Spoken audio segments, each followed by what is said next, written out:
copy and complete, the space minus 3/4 times 2/5 is equal to 1/20. So what we've got to do is find what fraction went in there to make this question correct. So if we write it out,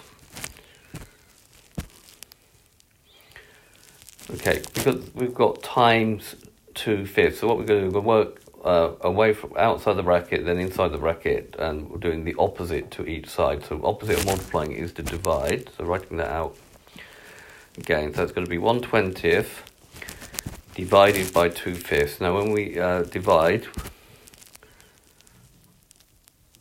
we keep, change and flip, KCF.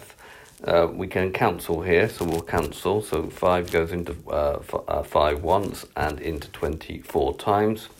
And then we're going to get the missing number minus 3/4 is going to be 1/8. The opposite of subtracting 3/4 is to add 3/4. So we're going to have 1/8 plus 3/4. To do that, we need a common denominator. So we're going to make 1/8 and have multiply that by 2 and the 3 by 2 to get 6/8. And then 1/8 plus 6/8 is going to be equal to 7/8. So 7/8 minus 3/4 times 2/5 is equal to 1/20. Okay, this has been a video to show you how to find a missing number using operations of fractions. I hope you've understood, and I thank you very much for watching.